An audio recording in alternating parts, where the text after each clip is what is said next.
Hello, my name is Joshua Vandermark, and I'm doing this video for Management 685, Business Strategy and Policy. I'm going to discuss the key concept I learned from this course and give examples of how to implement them. A business needs to differentiate itself from the competition, and this is done through a competitive edge. A competitive edge identifies what your company can do better than others to be relevant and sustain growth. To create a proper strategy, it is recommended to analyze your business by using a thorough or confident strategy on how you're going to keep your company successful. A method of doing this is the Pastel model. This model breaks down a company into political, economic, socio-cultural, technological, ecological, and legal. To show my thorough understanding of this concept, I will use a company that I use throughout this course, RPM Tesla, which is a Tesla aftermarket supplier of accessories and car parts for the Model S, X, and 3. Political is little to no threat, as there is no guideline which prohibit or interfere with political factors.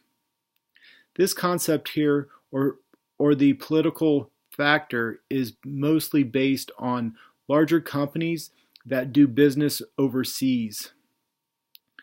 So since Tesla is primarily purchased in the States and has only recently went overseas, I see this being very little to no factor.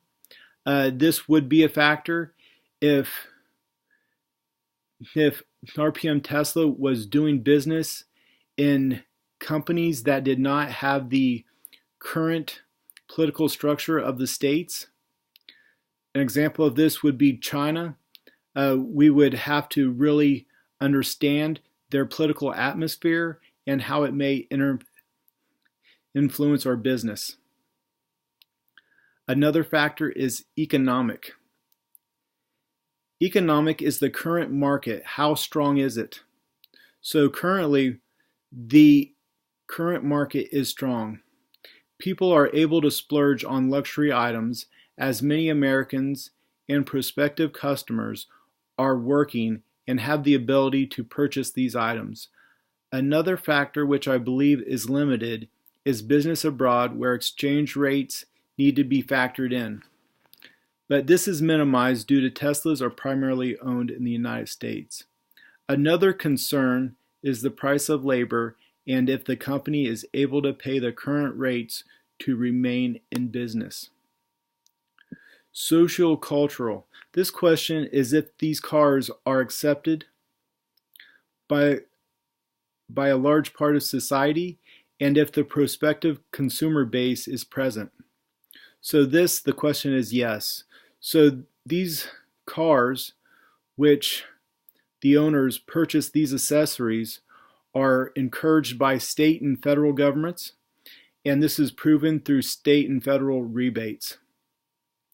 Technological is little to no factor here due to many of these items are aesthetic and do not increase the performance of these vehicles.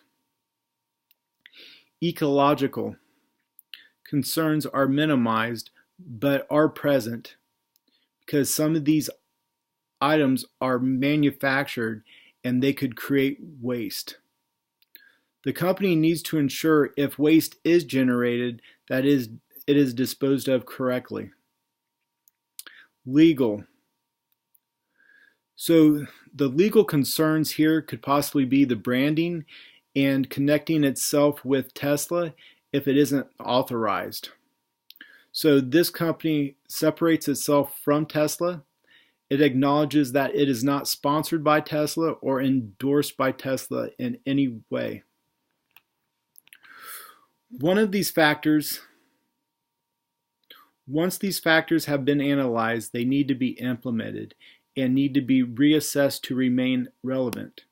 If any of these factors do not or are not conducive to a company establishing itself, it should not go into business, or it should modify its strategy.